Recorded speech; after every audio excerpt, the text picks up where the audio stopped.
Berapa menit setelah berbuka baru azan Pak Ustaz? Waktu azan itulah berbuka. Tengok definisi puasa. Imsakun nafsi, menahan diri, anil mahzurati, dari semua yang membatalkan puasa, min tulu'il fajri, dari terbit fajar. Terbit fajar itu azan subuh, ila ghurubis syamsi, tenggelam matahari, syafaq ahmar, azan maghrib. Hanya saja bagi muazin minum dia dulu. Muazin itu dianjurkan minum dia. Zahabadh dhama'u wa batallatil uruq wa thabatal ajru, baru dia azan. Allahu Akbar, Allahu Akbar. Nah, itu dah minum tuh. Kalau yang belum minum, Allah. Belum minum tuh. Apakah boleh kita makan setelah selesai, setelah Isya masuk? Yang penting batalkan dulu puasanya dengan minum kah, makan buah kah, jangan makan es, karena usus itu kering, knalpot yang kering panas disiramkan air es, mengelupas cat-catnya, begitulah usus kita itu rusak. Maka yang paling bagus orang Mesir, korma kering, bukan korma yang basah, korma kering, pecah-pecah, buang bijinya, masukkan ke dalam, siram pakai air panas, agak-agak 2 jam menjelang berbuka, nanti menyatu dia. Diminum, itu yang paling bagus. Minum kesukaan Nabi, air korma, minum air korma, bagus, manis ya, maka usus kita awet. Apakah batal puasa mencicipi gulai untuk merasakan garamnya? Mazhab Hambali mengatakan tak batal, karena dia tak masuk ke rongga, tak masuk ke dalam, hanya di ujung lidah. Di ujung lidah ini ada perasa, ini teteskan, maka tak batal, karena tak masuk. Habis dirasanya gini, habis itu diludahkannya boleh. Tak masuk ke sini, tak masuk. Mazhab Hambali, tapi saya tak mengamalkan. Saya tidak mengamalkan. Ini saya jawab, mana tahu nanti ada ustadz. Saya bilang tak boleh. Tiba-tiba ada ustadz mengatakan, oh tak tahu Ustadz Somad. Saya tahu, tapi saya tak amalkan. Kenapa? Membuka pintu celah. Saya tak menyalahkan Imam Hambali. Orang sekarang imannya tak macam Hambali. Asik mencicip aja dari pagi. Cicip. Ustadz, gimana cara menghafal Quran? Kami dulu aturan di Al-Azhar tidak pakai SKS, kuliah tak SKS, setahun dipaket 14 mata kuliah, 2 juz Al-Quran, tidak pakai SKS, tahun 1, tahun 2, tahun 3, tahun 4, 14, 2 juz. Jadi cara kami sebelum subuh dihafal dulu, satu halaman, sebelum subuh hafal 1 halaman, nanti ke masjid qobliyah subuh baru diulang waktu baca tahiyatul masjid, itu dibaca, maka lama sholatnya karena mengulang, 1 rakaat setengah diulang. Tahiyatul masjid, qobliyah subuh, duha, qobliyah zuhur, ba'diyah zuhur, dalam sholat zuhur, qobliyah asar. Nanti asar distorkan ke syekh, biasanya di tiang-tiang syekh nunggu ngapal, tapi yang mau menghafal ngantri panjang, nyetorkan hafalan. Tradisi itu tak ada di Pekanbaru. Kalau di Mesir menyetorkan hafalan, ngantri menjelang asar sampai maghrib, menyetorkan hafalan setengah juz. 1 hari 2 hari, jadi 20 hari hafal 1 juz, 20 hari. Nah, baru waktu yang lain dipakai untuk menghafal. Ujian tak boleh bawa buku, masuk ke dalam hanya pena saja, bawa kertas tak boleh. Kalau ketahuan mencontek, ditangkap, bisa dicabut, deportasi. Jadi kalau sudah deportasi, putus beasiswa, pulang tak dapat tiket, diusir dari asrama, malu, karena dulu sebelum berangkat udah kenduri motong kambing. Jadi tekanannya tinggi. Jadi ketika saya pulang, saya terapkan sistem itu, tak boleh nyontek, semuanya menyontek. Akhirnya saya berpikir, saya gimana supaya saya buat 10 soal, bagi. Boleh nyontek Pak? Silakan. Oh kok lain soalnya? Aku tahu dia. Saya masih muda Ustadz, ya kelihatan dari tulisannya. Saya menyukai seorang akhwat. Alhamdulillah. Sempat antum suka ikhwan? Masuk antum yang 144 di. Apa yang harus saya lakukan Pak Ustaz? Kalau untuk meminang sekarang saya tak bisa karena masa kuliah. Saya nggak mau pacaran, tapi saya takut nanti akhwat yang saya suka ini diambil orang. Apa yang harus saya lakukan Pak Ustaz? Antum datang ke orang tuanya, Pak, saya mau minang anak bapak. Kapan kau nikah? Ya setelah selesai kuliah lah. Semester berapa sekarang? Baru daftar Pak.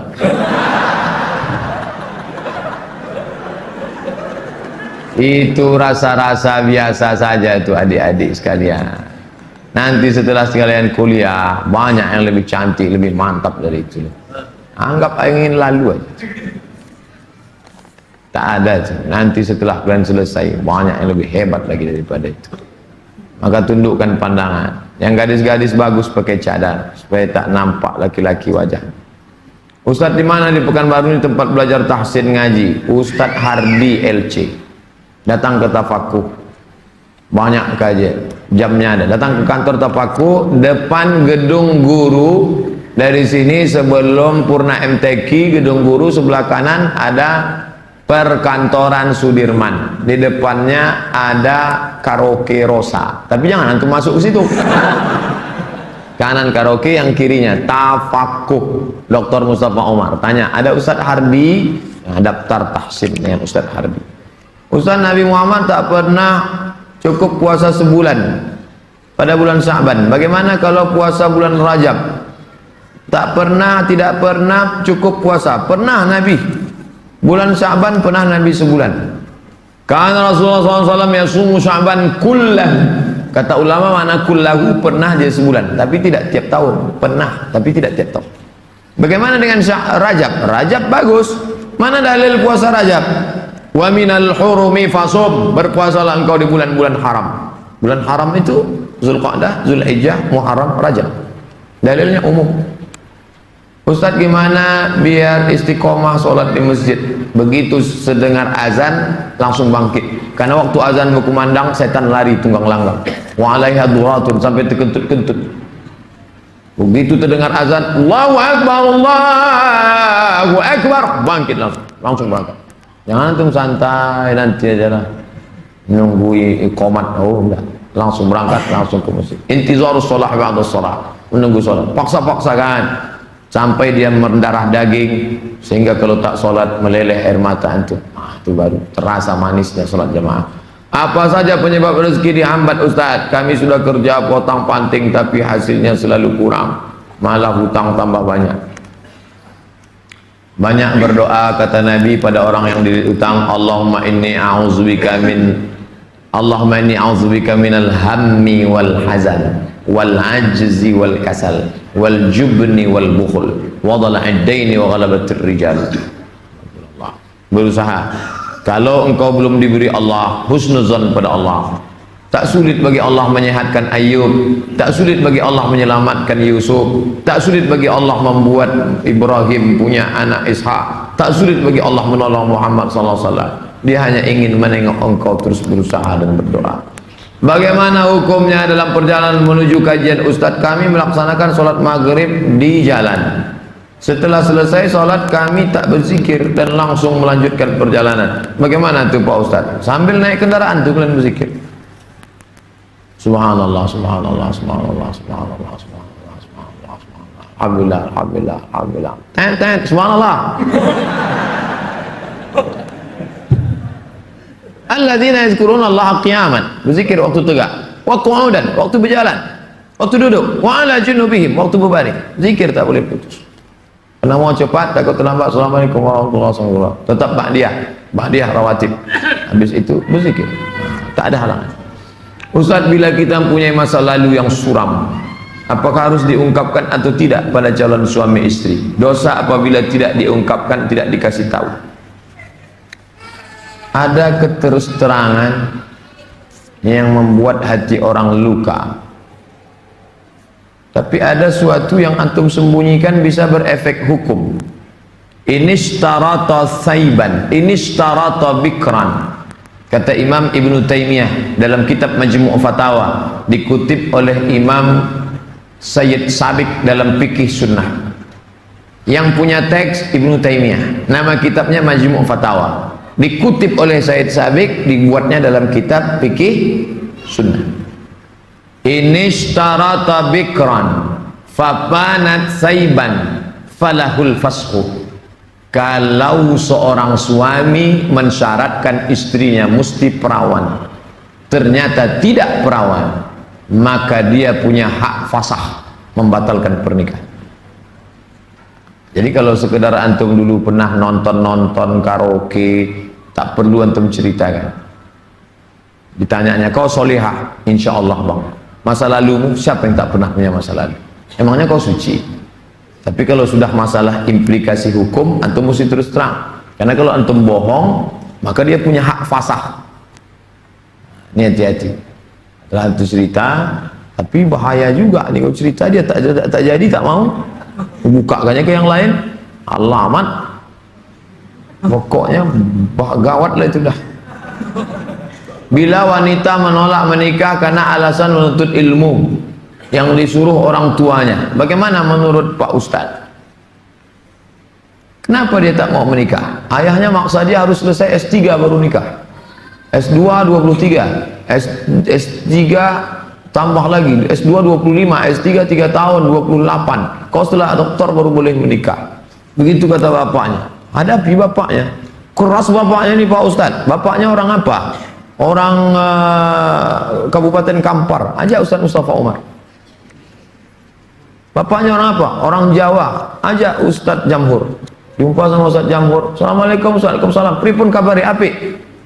Oh, katanya bapak tak mau ngasih anak bapak nikah sama dia. Saya bukan tak mau, itu saya ngasih alasan aja biar tak jadi sama dia. Tapi ini orangnya baik pak, baik orangnya, sopan. Oh, jadi ada pintu celah masuk ke dia. Bapaknya itu kan manusia, bukan robot. Ada hatinya. Kau sentuh tepat di hatinya, dia akan jadi milikmu untuk selamanya. Sebelumnya mau ucapkan selamat milad ke-40. Bolehkah itu mengucapkan selamat ulang tahun? Saya tak merasa 40. Saya lahir tahun 1397 Hijrah. Jadi umur saya sekarang sudah 42 tahun. Saya pakai Hijriah. Maksud pertanyaannya, bolehkah mengucapkan selamat ulang tahun? Pernah tak Nabi mengulang hari ulang tahunnya? Ya Rasulullah, kenapa engkau puasa hari Senin? Dzaka yauma wulidtu, hari Senin aku lahir. Ada dia menyebut hari kelahirannya, tapi diisinya dengan ibadah. Kalau mengingat hari lahir dengan sedekah anak yatim, pergi ke jumpa Pak Yazid, sedekah. Pak Yazid, berapa anak yatim di sini? Ada 200. Tolong keluarkan. Semuanya, 5 orang aja Pak. Iko ada nasi bungkui kok. Makan bersama. Dek, makan ya. Adik kenapa tinggal di sini? Ayah saya meninggal. Adik syukur atas nikmat. Tak salah. Tapi kalau dikumpul kawan-kawan, hari ulang tahun, dipecahkan telur ayam, telur itik, telur bebek, dikasih pula ini, diikatkan di tiang listrik, disiram kopi, rupanya ada kabel telanjang, kontak mati. Buat dosa aja. Saya punya teman suka sekali berjudi, sudah berkali-kali saya nasihati, tak juga mau berhenti. Saya suruh teman lain juga tak mau. Bagaimana cara menyadarkannya Pak Ustaz? Panggil polisi. Angkat. Banyak jamaah kita polisi, nanti saya kasih nomor. Jamaah kita banyak polisi, saya kasih nomor. Di mana dia selalu main? Dia tangkap. Yang narkoba tangkap. Ada cerita. Kertas terakhir. Boleh sholat berjamaah di masjid agak jauh dari rumah, tapi musola lebih dekat dari rumah kita. Bagaimana yang lebih baik? Kalau di masjid yang jauh itu engkau pergi karena ada pengajian Ustadz Mustafa Umar, ada pengajian Ustadz Mawardi Muhammad Saleh, tapi masjid yang dekat tetap ada sholat berjamaah, boleh. Tapi kalau sampai masjid musola yang dekat rumah tak ada orang sholat berjamaah, istahwadan alaihimus syayatin, sekeliling kampung itu diganggu setan. Musola, surau, langgar, masjid, yang sudah dikomitmen sholat berjamaah tiba-tiba tinggal tak ada berjamaah, istahwadat alaihimus syayatin. Nah, jadi perhatikan baik-baik. Pak Ustadz, memang di situ tak ramai, tapi pasukan inti adalah. Oke, tak masalah. Atau pergi ke masjid sana karena ada pengajian di situ. Tapi kalau sampai kosong, antum yang azan di situ, antum azan sholat dulu, selesai sholat baru pergi ke sana. Azan subuh sudah siap di masjid musola. Kita sholat sunat fajar di rumah. Siap sholat sunat baru kita ke masjid. Apakah sah sholat? Apakah sholat sunat kita itu sholat sunat di rumah? Rumahnya dekat. Tapi kalau rumahnya jauh, sholatnya di masjid. Nabi sholatnya kan di rumah. Nabi itu jarak dia 22 meter. Dari mimbar Nabi ke dinding kamar Nabi 22 meter. Kita berapa kali belok? Terakhir, apa boleh sholat tarawih di masjid jauh dari rumah kita, sedangkan masjid musola ada dekat? Sama jawaban macam tadi. Ala hazihin niyah. Al-Fatihah. A'udzubillahi minasyaitonir rajim. Bismillahirrahmanirrahim. Alhamdulillahi rabbil alamin. Ar-Rahmanir Rahim. Maliki yaumiddin. Iyyaka na'budu wa iyyaka nasta'in. اهدنا الصراط المستقيم صراط الذين أنعمت عليهم غير المغضوب عليهم ولا الضالين آمين. أعوذ بالله من الشيطان الرجيم. بسم الله الرحمن الرحيم. الحمد لله رب العالمين والصلاة والسلام على أشرف الأنبياء والمرسلين وعلى آله وصحبه أجمعين. لا تدع لنا في مقامنا هذا وفي ساعتنا هذه ذنبا إلا غفرته ولا هما إلا فرجته ولا دينا إلا قضيته wala dainan illa qadaitah. Segala hutang kami bantu kami melunasinya ya Allah.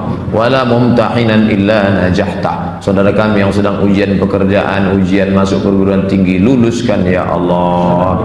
Wala aziban illa zawwajta. Yang akan menikah, mudahkan urusan pernikahannya ya Allah. Wala maridan illa syafaitah. Yang kau uji dengan penyakit, sembuhkan, sehat dari penyakitnya ya Allah. Wala mayitan illa rahimtah. Yang meninggal dunia, curahkan rahmat dan kasih sayangmu pada mereka ya Allah. Allahumma khtim lana bi husnil khatimah wa la taqtim alaina bi su'il khatimah. Allahumma ja'al akhir kalamina 'inda intihai ajalina. Jadikanlah akhir kalam kami ketika ajal kami sampai, qaula la ilaha illallah. Rabbana atina fid dunya hasanatan wa fil akhirati hasanatan wa qina adzabannar. Sallallahu ala sayyidina Muhammadin wa ala alihi wa sahbihi wasallam. Walhamdulillahi rabbil alamin. Taqabbalallahu minkum minna wa minkum taqabbal ya karim. Saya ucapkan selamat menunaikan ibadah Ramadan 1438. Mohon maaf zahir dan batin. Taqabbalallahu minkum taqabbal ya karim. Marhaban ya Ramadan. Wassalamualaikum warahmatullahi wabarakatuh.